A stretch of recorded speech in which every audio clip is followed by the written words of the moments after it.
लोजपा रामविलास के राष्ट्रीय अध्यक्ष चिराग पासवान हमारे साथ बात करने के लिए मौजूद हैं। चिराग जी, क्या लग रहा है आपको, क्या ये लोकसभा का चुनाव बिहार की राजनीति में आपको मोदी का हनुमान साबित कर पाएगा, जैसा कि आपको कहा जाता है? भाई अब तो बदल दीजिए, अब तो हम छोटा भाई भी बन गए। बट ये लड़ाई मोदी जी उनके हनुमान की नहीं, ये लड़ाई बिहार की है, देश की है। ये देश के प्रधानमंत्री को चुनने का ये चुनाव है। एक ऐसे प्रधानमंत्री जिन्होंने देश की अर्थव्यवस्था को मजबूती देने का काम किया। आज से एक दशक पहले हम में से कोई नहीं जानता था कि भारत की अर्थव्यवस्था कौन से पायदान पर है, पर आज दुनिया के टॉप 5 सबसे मजबूत अर्थव्यवस्थाओं में एक समय ये भी था कि 5 फ्रेजाइल 5 में थे हम लोग, पर आज 5 सबसे बड़ी अर्थव्यवस्थाओं में से एक है। अर्थव्यवस्था बढ़ती है तो राज्य का राजस्व बढ़ता है, आपके क्षेत्र का आर्थिक विकास होता है, प्रति व्यक्ति आय में इजाफा होता है, आपके हाथ में ज़्यादा कमाई आती है। और यही कारण बना है कि लगभग 25 करोड़ से ज़्यादा लोग गरीबी की रेखा से बाहर निकले हैं। अगले 5 सालों में जब हम लोग तीसरे नंबर की अर्थव्यवस्था बन जाएंगे तो सोचिए कितने और करोड़ लोग इस गरीबी रेखा से, और जब ये बाहर निकलेंगे तभी ना हम लोग एक विकसित देश बना पाएंगे। 2047 तक का जो लक्ष्य हमारे प्रधानमंत्री जी ने रखा है भारत को एक विकसित देश बनाने का, उसकी दिशा में उठाए गए ये सशक्त मजबूत कदम है। जो पिछले 2-3 दिन की राजनीतिक गलियारों में हम बात करें, बिहार में जो सबसे अधिक चर्चा का विषय लगा है, जिसको राजद ने भी चुनावी मुद्दा बनाया है, नीतीश कुमार की गैर मौजूदगी पीएम मोदी की रैलियों से। क्या बीजेपी और जदयू के बीच सब कुछ ठीक चल रहा है? तो भाई गैर मौजूद तो हम भी थे, गैर मौजूद तो हम भी थे उस सभाओं में से। पिछली बार जब हम नहीं आए थे तब तो इन्होंने मुद्दा बड़ा बनाया था कि क्यों नहीं आए, और इस बार 2-2 चुनावी सभा के बाद ये उस दिन प्रधानमंत्री जी के साथ ही हम लोगों ने तय किया था। उस दिन नवादा वाली रैली में प्रधानमंत्री जी के साथ ही ये बैठ के तय हुआ था। होता क्या, प्रधानमंत्री जी की सभा में जब एक साथ जब सब लोग जाते हैं तो वो टाइम सबका जा रहा है, और आज लोकसभा के चुनाव चल रहे हैं। जितना हम लोग अलग अलग जाकर ज़्यादा से ज़्यादा क्षेत्र हम लोग कवर करेंगे वो उतना ही सबके लिए लाभदायक है। लेकिन राजद इसको मुद्दा बना रही है। मनोज झा का कहना है कि नीतीश कुमार को स्वविवेक से काम लेना चाहिए, ये उनके साथ अच्छा नहीं बर्ताव नहीं हो रहा। क्योंकि इन लोगों के पास कोई मुद्दा बचा नहीं ना, क्या मुद्दा बनाएंगे। धारा 370 पे लोग राजनीतिक विभाजन करते रहे। राम मंदिर को लेकर इन्होंने दशकों तक इन्होंने उसको राजनीतिक मुद्दा बनाए रखा। नारी शक्ति अधिनियम को लेकर, विमेन रिजर्वेशन बिल को लेकर इन्होंने लंबे समय तक उसको रुकावट में उनको रखा रहा। तो अब ये तमाम विभाजनकारी ज्वलंत विषय समाप्त हो गए हैं, तो अब यही सारे मुद्दे बनाएंगे। पर दिक्कत ये है कि इनके इस मुद्दे से जनता नहीं जुड़ती ना। ये लोग क्या बातें बोलते हैं, लोकतंत्र की हत्या हो रही है। जिन लोगों ने आपातकाल लगाया वो लोकतंत्र की हत्या की बात करेंगे? हाँ, जिन लोगों ने देश को, आज ये लोग बोलते हैं संविधान समाप्त हो जाएगा, संविधान समाप्त हो जाएगा। डॉक्टर बाबा साहब भीमराव अंबेडकर जी का बनाया हुआ संविधान है। दुनिया में किसकी ताकत है संविधान को समाप्त करने की? पर ये भड़काऊ बयानबाजी करके 2015 का, भाई आप याद कीजिए, चुनाव किस पे गया था? 2015 विधानसभा का चुनाव, आरक्षण समाप्त हो जाएगा, आरक्षण समाप्त हो जाएगा। क्या हो गया 10 सालों में? किसने आज तक ले आया आरक्षण के? आपको क्या लग रहा है, दिल पे हाथ रख करके अगर आप क्या महसूस कर रहे हैं, आप घूम रहे हैं लगातार, क्या लग रहा है एनडीए को बिहार में कितनी सीटें मिल रही हैं और एलजेपी को कितनी सीटें मिल रही हैं? तो ये दिल पे हाथ रख के बोलना है क्या?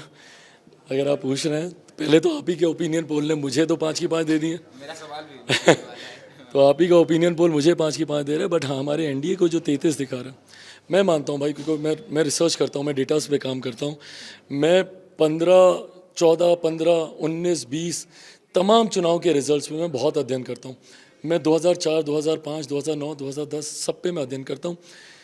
मैं मानता हूँ हम लोग का गठबंधन मजबूत हुआ है। 2019 में मात्र 3 दल थे, भाजपा जनता दल यूनाइटेड और लोक जनशक्ति पार्टी। 2 ऐसे मजबूत दल जो कि तब उनके साथ थे, वो आज हमारे साथ आए हैं। तो जब हम लोग की मजबूती बढ़ी है, जब कम थी तब हम लोग 40 में से 39 लेकर जा रहे थे, अब जब हम लोग की ताकत बढ़ी है तो हमारी सीट भी तो बढ़ेगी ना। तो एक सीट जो किशनगंज की हम लोग चूक गए थे, हम लोग वो भी निकाल लेंगे। जमुई की सरजमी पर हम खड़े हैं। अगर यहाँ के चुनाव की बात करें, 2 बार के लगातार आप सांसद रहे हैं, इस बार आप हाजीपुर से लड़ना आपने चुना है, ऐसा क्यों? क्या ये चुनाव जो है वो आपको कठिन लग रहा है, इसलिए भी चुनाव प्रचार के आखिरी दिन भी आप जमुई में हैं, जबकि आप लड़ तो हाजीपुर से रहे हैं? भाई ये मेरी सीट है, मेरा परिवार है। ये आखिरी दिन क्या, मैं इसके बीच में भी आता ही रहूँगा। मैंने वादा किया है, युवा बनकर आया था, बुजुर्ग बन के जाऊँगा, ये वादे को मैं निभाऊंगा। हैविंग सेड दैट, यस, राजनीतिक कुछ परिस्थितियाँ ऐसी हुई जिसकी वजह से ये फैसला लेना पड़ा। 2019 में मैंने नहीं सोचा था कि अगला चुनाव मैं हाजीपुर जाऊंगा, उस वक्त मेरे पिता जीवित थे। इस दौरान मेरे पिता का जाना, मेरे परिवार में, पार्टी में जिस तरीके से उतार चढ़ाव हुए, परिस्थितियों ने मुझे विवश किया। मैं बहुत नाशुक्रा होऊंगा अगर मैं अपने पिता की जिम्मेदारियों को ना निभा सकूं, उनके अधूरे कार्यों को अपने कंधे पर लेकर आगे ना जा सकूं। ऐसे में जहां एक तरफ पिता की कर्म भूमि की जिम्मेदारियों को निभाने का उत्तरदायित्व मुझ पर था, तो वहीं दूसरी तरफ मेरी अपनी भी कर्म भूमि। तो ऐसे में यहाँ की जिम्मेदारी मेरे अपनों की मैंने किसी अपने को ही दी है। अरुण भारती जी यहाँ से चुनाव लड़ रहे हैं, हाजीपुर में जा रहे हैं। परिवारवाद के आरोप के ऊपर क्या कहना है आपका? क्या आपको लगता है कि आपके लिए थोड़ा आसान था, रामविलास के पासवान के बेटे होने के नाते आपको यहाँ जमुई से टिकट मिला, 2 बार आप जीते भी, और उसके बाद आप जमुई सीट से अपने बहनोई को उतार दिया, तो परिवार के बात के अभी आरोप लगते हैं? तो जब मैं 2014 में जब मैं रामविलास पासवान जी के सिर्फ पुत्र की पहचान के साथ मैं जमुई आया था, तो लोगों ने मुझे 85,000 मत दिए थे। 2019 में स्थानीय सांसद जब दोबारा चुनाव लड़ रहा था, तो मैं 2.5 लाख मतों से ज़्यादा से मैंने चुनाव जीता। श्रेय थोड़ा सा दे दीजिए कि मैंने इन 5 सालों में कार्य किया। जमुई को 99 पायदान से, और मैं नहीं, नीति आयोग की रिपोर्ट है, 99 पायदान से पहले पायदान पर लेकर गया हूँ। नीति आयोग की रिपोर्ट निकाल के देख लीजिए, आकांक्षी जिलों की लिस्ट में, सूची में, एस्पिरेशनल डिस्ट्रिक्ट्स की लिस्ट में 99 पायदान पर 2014 में जमुई था, आज पहले पायदान पर है। ये यहाँ पर मेडिकल कॉलेज हो, केंद्रीय विद्यालय हो, रेलवे की परियोजनाएं हो, रेलवे स्टेशन का आधुनिकीकरण करना हो, 3,000 करोड़ की परियोजना मैं यहाँ पर लेकर आया हूँ। ये तमाम चीज़ें, बेसिक इंफ्रास्ट्रक्चर को डेवलप किया है। 14 की सड़कें और आज की सड़कों में देखिए, 14 में विद्युतीकरण नहीं था, आज देखिए ये वो ज़मीन तैयार हुई है जो कि आने वाले समय में, ये सारी योजनाएं आप लेकर के आए थे, तो आपको आपके चेहरे पे वोट डालना थोड़ा आसान रहता है, लेकिन क्या लग रहा है कि अरुण जी जो है अब आए हुए हैं, क्या अरुण जी के चेहरे को लेकर के, मैं कुछ लोगों से भी बात कर रहा था, कार्यकर्ता भी थे और आम लोग भी थे, उनका ये कहना है कि कहीं ना कहीं बाहरी का टैग एक लग रहा है। उस बाहरी के टैग को या कार्यकर्ताओं में जो डिसकंटेनमेंट है उसको कैसे मिटाएंगे? इसका जवाब ऐसे बहुत बेहतर, बहुत खूबसूरती से अरुण जी खुद देते हैं। पर अब कम से कम चिराग पासवान बाहरी तो नहीं है, यहीं का बेटा हूँ। पिछले 10 साल अपने जीवन का 1/4 हिस्सा मैंने दिया है, और ये एक ऐसा पंडारा बॉक्स है ना भाई, जो लोग खोलना चाह रहे हैं। जब आप एक उंगली किसी दूसरे पे उठाते हैं ना, तो कई उंगलियां आपकी तरफ खुद स्वतः इशारा करने लग जाती हैं। तो जब ये उंगली आप मेरे ऊपर या मेरे परिवार पर अगर आप उठाएंगे, तो फिर सिंगापुर का भी जिक्र आएगा, फिर उसके बाद राघोपुर का भी जिक्र आएगा, फिर हसनपुर का भी जिक्र आएगा। ये अधिकार डॉक्टर बाबा साहेब भीमराव अंबेडकर, संविधान के रचयिता ने ही दिया।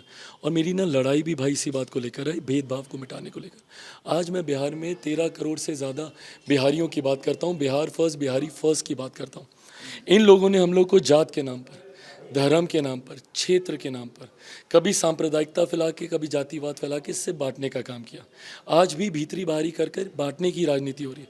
जब मैं बिहार फर्स्ट, बिहारी फर्स्ट बोलता हूँ, मैं कोई अगड़ा बिहारी या पिछड़ा बिहारी या दलित बिहारी या मुस्लिम बिहारी की मैं बात नहीं करता।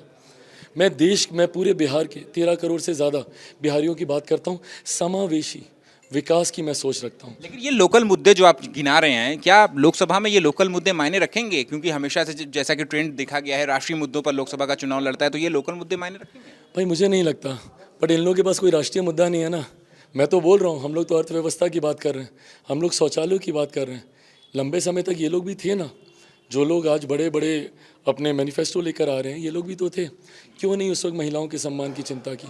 क्यों नहीं उस वक्त उनके स्वास्थ्य की चिंता की? क्यों नहीं बिहारियों के स्वास्थ्य की चिंता की? आज भी बिहारी सबसे ज़्यादा बिहार से बाहर जाता है स्वास्थ्य सेवा के लिए ना। क्यों नहीं युवा बिहारियों की चिंता करके यहाँ पर एजुकेशनल हब बनाया? क्यों मेरे बच्चे आज भी कोटा जाते हैं, जबकि कोटा में पढ़ने वाला बिहारी, पढ़ाने वाला बिहारी, अधिकांश शैक्षिक संस्थानों के मालिक बिहारी, पर व्यवस्था राजस्थानी? क्यों नहीं पटना में बनती है? क्यों नहीं मुजफ्फरपुर, भागलपुर में ये सारी व्यवस्था बनाते हैं? तो जब आपके पास मौका था, बना नहीं पाए। इसलिए जब ये मुद्दा नहीं मिलता तो फिर ये चिराग जी, एक आखिरी सवाल है। रामविलास पासवान जी के जाने के बाद ये पहला लोकसभा चुनाव आप लड़ेंगे, क्या लगता है कि इस लोकसभा चुनाव ये साबित कर देगा कि पारस की चमक फीकी है और बिहार की राजनीति में एक नया चिराग उगने वाला है? भाई ना मैं किसी की चमक को फीके करने के लिए चुनाव लड़ रहा हूँ, ना अपनी लॉ को बढ़ाने के लिए मैं चुनाव लड़ रहा हूँ। मैं सिर्फ बिहारियों के लिए, उनकी अस्मिता के लिए, अपनी सोच बिहार फर्स्ट, बिहारी फर्स्ट को आगे लेकर जाने की सोच के लिए मैं चुनाव लड़ रहा हूँ। मैं मानता हूँ कि जनता का अपार समर्थन मुझे, मेरे गठबंधन और मेरे तमाम प्रत्याशियों को मिलेगा।